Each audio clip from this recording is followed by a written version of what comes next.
E é isso. Agora nós vamos para o nosso colega Daniel, que vai dar o business tip aí, certo?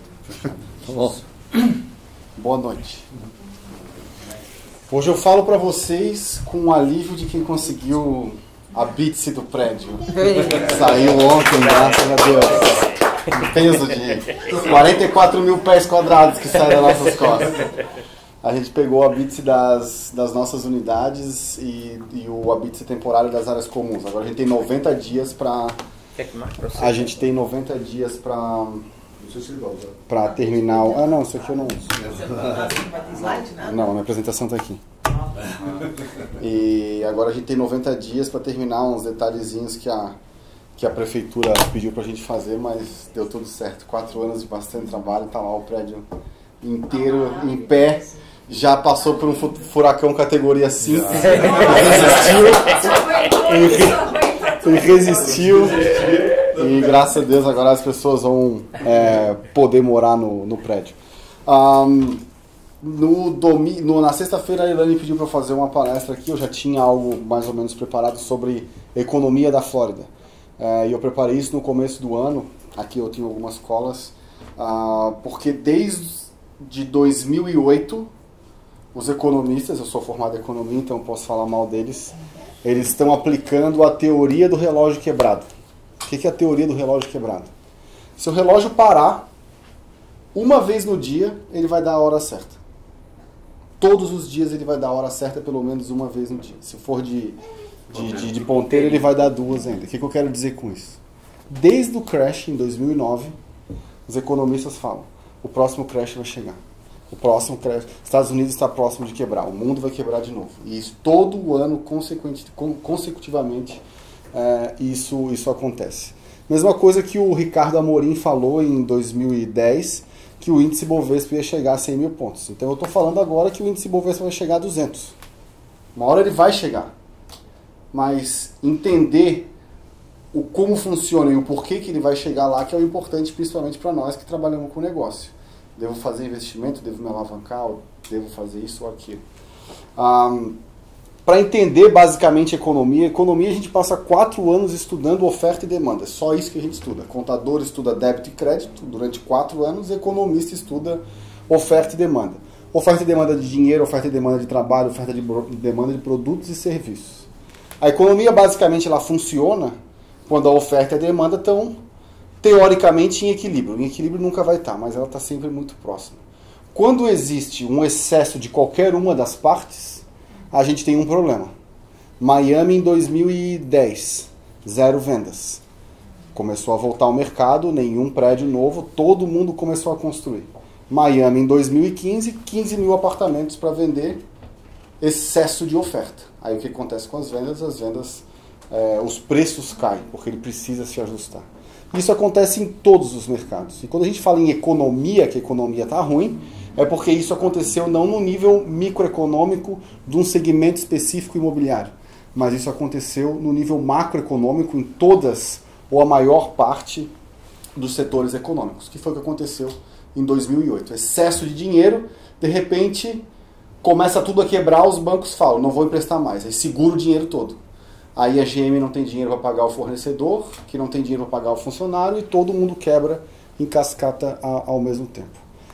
O componente do PIB, o PIB dos países, ele é formado por basicamente 4 coisas. O que o governo gasta, o que nós gastamos, o que as empresas investem e aquilo que o país consome, importando e exportando. Então, quando isso está em equilíbrio, a economia vai tudo certinho. A Austrália está há mais de 25 anos sem uma recessão ou uma crise. Por quê? Porque ela trabalha sempre dentro do seu limite. Nos Estados Unidos, Brasil, esses países menos estáveis, principalmente o Brasil, volta e meia tem um lapso em alguma desses itens. No Brasil, de 2012 a 14 a 16, foi o governo gastando demais. Então ele puxou o crescimento do PIB lá para cima. A hora que o governo parou de consumir, o que aconteceu com a economia? Bum, caiu. Estados Unidos, consumo das famílias, os nossos. Crédito a dar com pau. O cara comprava imóvel com 120% de alavancagem. O imóvel custava 100 e o banco custava 120. Ó, tá aqui closing cost, dá dinheiro aqui para te imobiliar. tá? Tudo. 5 anos de pagamento só de juros e depois a amortização. Então o consumo das famílias saiu daqui e foi lá para cima. A hora que isso acabou, o que aconteceu? Bum, o mercado caiu. Então cada vez que existe um pico nesse sentido, o mercado pode entrar em algum tipo de colapso. A recessão que todo mundo está pregando, ela tem um conceito técnico, vou falar como economista. São 2 trimestres, ou seja, 6 meses consecutivos, com o PIB com crescimento zero ou negativo. Isso é o fim do mundo? Não.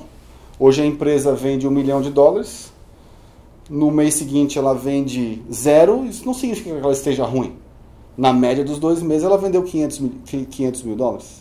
E assim ela vai o ano inteiro. Então dizer que vai ter recessão, pode ter uma correção. O PIB dos Estados Unidos cresceu no último trimestre 2,7% anualizado. Então pegando o trimestre e transformando aquilo em ano, é o equivalente a dizer que o PIB dos Estados Unidos cresceu 2,7%. Os Estados Unidos está em pleno emprego, tem trabalho para todo mundo, continua fornecendo matéria-prima para diversas partes do mundo, continua importando bastante também, mas o mais importante, existe geração de emprego e geração de renda, independentemente de ações do governo. Não é o governo que está promovendo isso, é a relação entre os agentes econômicos de uma forma normal. Ou seja, isso não está sendo impulsionado como foi impulsionado em 2010, que o governo fez o quê? O governo começou a imprimir dinheiro e botar na economia. O Obama falava, ia fazer discurso ao banco, a gente está dando dinheiro para vocês não estão emprestando, vocês estão jogando no mercado financeiro, especulando. A gente precisa desse dinheiro na economia. Aí o governo começou a botar medidas penalizantes dos bancos que pegavam o dinheiro do governo e não botavam de volta na economia, não emprestavam para as pessoas fazerem negócio. E isso foi indo. Então isso foi, naquela época, chamado de quantitative easing, que nada mais é do que o governo imprimindo moeda e botando no mercado. Agora está acontecendo o contrário. O mercado se estabilizou, cresceu, a economia funciona sozinha e o governo está fazendo o contrário, ele está tirando o dinheiro do mercado, que é o quantitative tightening, ele está tirando liquidez do mercado. Cerca de $40 bilhões por mês ele tira do mercado. Como que ele faz isso? Ele vende título, né? O governo pega um título, ó, vou pagar 2% de juros nesse título aqui. O Morita compra, o Morita dá o dinheiro para o governo. Então ele tira o dinheiro de circulação. Isso faz com que o consumo aos poucos abaixe, o que não é um problema. O problema é fazer isso aqui, ó, hoje, amanhã. Agora, se isso vai se ajustando, as pessoas se ajustam. Elas se programam ao longo de 1 ano, 2, 3, para poder ajustar as suas contas e consumir menos e dentro daquilo que elas são capazes de consumir, baseado na sua renda e baseado no crédito disponível. A Flórida, ano passado, bateu $1 trilhão de PIB. O estado da Flórida, se fosse um país, seria o 17º do mundo. O Brasil tem tamanho do Brasil. 200 milhões de habitantes. É mais ou menos isso que tem o Brasil hoje, né? 200 milhões de habitantes. 2 trilhões de PIB. A Flórida, desse tamanho, 1 trilhão de PIB. É metade do Brasil. Metade do Brasil está aqui na Flórida. Puxado principalmente pelo quê? São 7 setores que comandam a economia aqui. Turismo. Na crise de 2008, os visitantes na Flórida caíram 1%. 1%.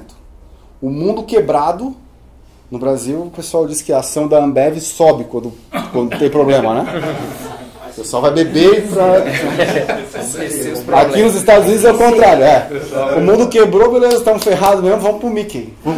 Caiu 1% o número de visitantes na Disney na época da crise, no ano de 2008, 9, 10. Naquela época a Disney é uma empresa pública, né? Ela tem pública no sentido de ações. A receita dela caiu 20%. Por quê? 97% de queda em filmes e 3% de queda de bilheteria. Ou seja, nada. Então é um setor que, independentemente da economia, ele se segura porque ele não é um setor, mesmo porque são visitantes. A Flórida teve 116 milhões de visitantes no ano passado. O visitante está vindo, às vezes, de um país que não tem nada a ver com a crise daqui. Então, ele está ganhando dinheiro lá na China, no Brasil, sei lá onde. Então, ele vem gastar o dinheiro aqui. Então, número 1, o turismo é um dos maiores segmentos aqui. Número 2, agricultura, 104 bilhões de dólares por ano incrementa no PIB. 90% da laranja dos Estados Unidos é produzido aqui, 95% do suco de laranja é produzido aqui e bastante grãos também aqui e verdes aqui na região da Flórida. Então, alimento é sempre um setor estratégico, porque tu fornece isso para todo o resto do país. Por isso que o Brasil cresceu bastante ali de 2003 a 2010. A China começou a importar tudo, começou a importar comida, porque ela não tem comida para todos os chineses que estão lá, começou a importar ferro, que eles não tinham ferro para crescer, o Brasil era o segundo maior produtor de ferro do mundo, e assim foi que o Brasil cresceu, puxado pela China. Então, todo mundo precisa comer. Então, a Flórida fornece comida para todos os Estados Unidos e também exporta. Terceiro, comércio internacional. Eu já falei várias vezes em outros eventos, outras palestras, que um dos motivos que a gente acredita muito aqui em Miami é que ele é uma das principais portas de entrada de comércio dos Estados Unidos. É Miami e a Califórnia. Um vem pelo Oceano Atlântico, o outro vem pelo Oceano Pacífico. E agora com a expansão do Canal do Panamá, que vai ser um hub muito maior ainda. Então grandes empresas, maiores empresas do mundo, têm sede aqui para poder fazer esses trade. Quarto segmento que contribui muito para a economia aqui, aeroespacial, tecnologia, aeroespacial e aviação. Eles contribuem cerca de 144 bilhões de dólares para o PIB. Então é um investimento privado, é um investimento público também, porque tem muito da parte da NASA, e 8 dos 17 campos de lançamento de foguetes dos Estados Unidos estão aqui. Então, com toda essa expansão que está existindo na área de tecnologia, o investimento cada vez maior nesse segmento faz com que a Flórida se torne estrategicamente importante dentro desse setor. Quinto, também não é de se estranhar, ciência, life sciences que eles falam, e principalmente a parte de healthcare. A Flórida, todo mundo vem se aposentar aqui, faixa etária mais alta, é um segmento que gera 84 bilhões de dólares por ano para o PIB. São 87 mil pessoas empregadas nesse segmento, ganhando uma média de 70 mil dólares por ano. A média de salário dos Estados Unidos é 33. O pessoal desse segmento ganha 70, ganha mais do que o dobro. 87 mil pessoas trabalhando no setor de healthcare aqui. Sexto segmento. Sistema financeiro. É um dos maiores hoje do país. A Flórida é o quarto estado mais rico.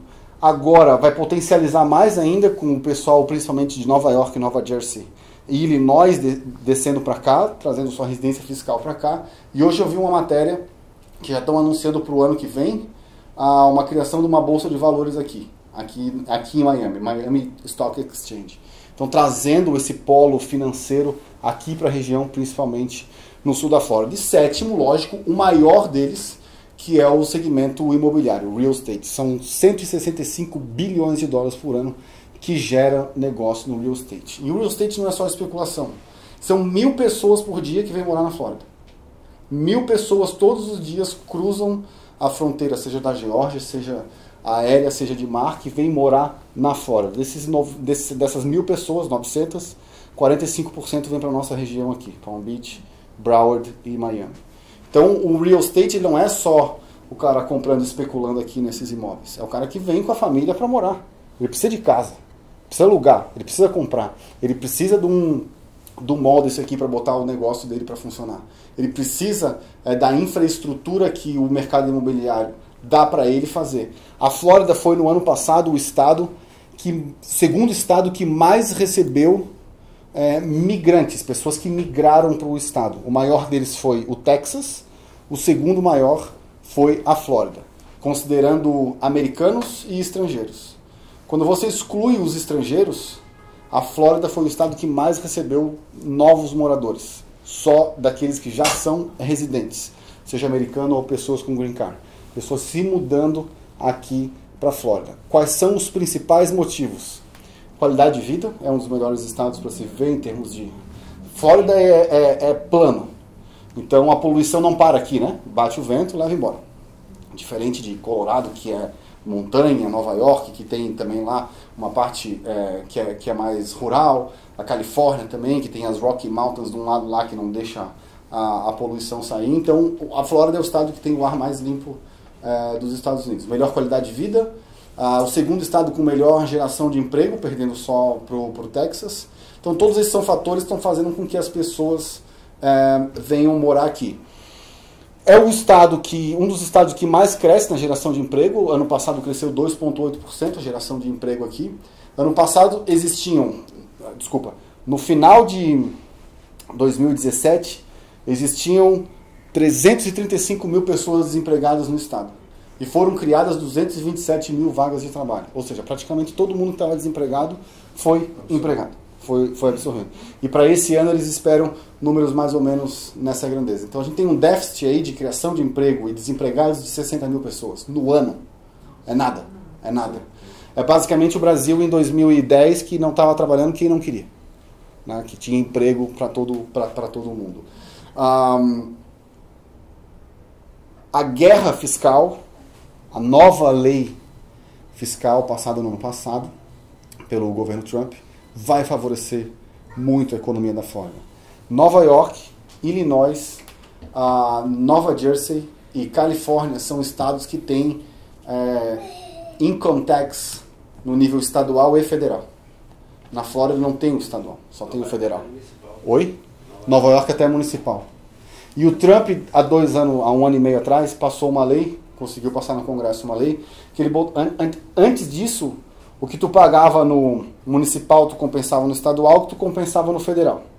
Então, na pior das hipóteses, tu pagava a alíquota máxima do federal. Né? Ela ia ser sempre a mais alta e tu ia fazendo em cascata. Só pagava a diferença. O Trump, um ano e meio atrás, passou uma lei que existe um cap hoje de 10 mil. Tu só pode compensar 10 mil dólares. Para o cara que ganha 30, 40 mil dólares por ano, não é nada, porque provavelmente ele nem vai chegar nesse número. Agora, para o cara que ganha milhões, ele passa disso fácil. Então, o que esse pessoal está fazendo? Está comprando moradia aqui, passa 6 meses aqui, 6 meses lá, e isso é fácil fazer, né? Passa uma semana aqui, uma semana lá. Uma semana aqui, uma semana lá, tu ficou 6 meses aqui. É igual eu faço todo ano. Esse ano eu vou ficar 6 meses sem beber. Eu bebo um dia sim, um dia não, um dia sim, um dia não. No final do ano eu fiquei 6 meses sem beber. Bebi 6 meses, não bebi 6 meses. E na hora que ele vem pra cá, ele compra passagem de avião, ele vem aqui, ele paga a taxa, ele vai no Publix, ele vai não sei o que, anda de carro, supermercado, e ele traz recursos para a economia. Então, por que eu passei isso tudo? Porque todos esses fatores contribuem para o estado da Flórida. Existe a possibilidade de recessão? Existe. Existe a possibilidade de quebra dos Estados Unidos, como quebrou em 2008, 2009? Muito pouco provável. Porque aquela bolha que existiu lá era realmente uma bolha, como eu falei. O cara comprava um imóvel, 120% de alavancagem. Não só isso, o Gabriel, naquela época, ele já trabalhava com isso. Daniel, o cara vinha comprar imóvel com a gente. Era assim, ó, pra que tu vai comprar um se tu pode comprar 5? O cara comprava 5 imóveis. E existia uma linha de crédito chamada Ninja. No income, no job and no assets. E mesmo assim, ele conseguia financiar o imóvel. Hoje pede 30% de depósito, para o FHA é 3, mas enfim, 3 mil para quem está no FHA é muita coisa. O cara pede 30% de depósito, vê se não está devendo mais nada, se está com carro com lease ou financiado tem que estar. Então existe uma estrutura por trás do sistema que hoje é muito mais robusta do que era há 10 anos atrás. Então recessão é uma simples correção de algo que saiu fora da curva. Se o crescimento era para fazer isso aqui e de repente ele fez isso, ele vai dar uma derrubada para cá e depois ele continua. O problema dessa curva em 2010 é que ela era para ter sido assim e ela fez isso. Buf! Aí caiu lá embaixo na mesma velocidade. E mesmo assim, os Estados Unidos nem por um momento deixou de ser a maior economia do mundo. Mesmo em 10 anos de recessão, ou melhor, em 2 anos de recessão e 8 de recuperação, os Estados Unidos não deixaram de ser a maior economia do mundo. Então eu, enquanto economista, quando eu vejo os meus colegas falarem que o mundo vai quebrar, eu falo assim, pode quebrar, cara, vai continuar sendo maior. O Brasil não quebrou e saiu de 7º para 15º em 3 anos. Então aonde está a estabilidade? Então, analisar esses fatos, o que está acontecendo ao nosso redor, eu sempre falava isso quando eu trabalhava lá em Florianópolis, no mercado financeiro, assim, cara, economista tem que estar na rua. É na rua que a gente sente a temperatura da economia. É o cara reclamando que está bom ou que está ruim, que está vendendo ou que não está. Mas o cara está lá na TV, ele está querendo vender matéria. Então já viu o jornal com notícia boa? Não tem, só tem notícia ruim, porque é isso que gera negociação. Dificilmente tem, os Estados Unidos subiu 2,7%. Não, a matéria é o seguinte: Estados Unidos corre risco de depressão ou de recessão. E uma notinha, mas cresceu 2,7% no PIB nesse ano. Então não é para simplesmente fechar o olho e gastar o que não tem, viver como se não houvesse amanhã. Mas também não é para morrer de medo quando os caras falam: a próxima recessão está próxima. Está próxima, ela vai acontecer, pode acontecer esse ano, pode acontecer no que vem ou no outro. Mas em nenhum momento ela vai ser do jeito que foi em 2008 ou 2009. Então, se não forem investir muito, não se alavanquem muito. Fiquem aí acompanhando, mas não deixem de fazer as coisas esperando a próxima recessão. Porque em mercado financeiro, em mercado... como a gente está em empreendedor, só se recupera quem está dentro. Quem está fora olhando não consegue ir para frente. E é isso. Fechou?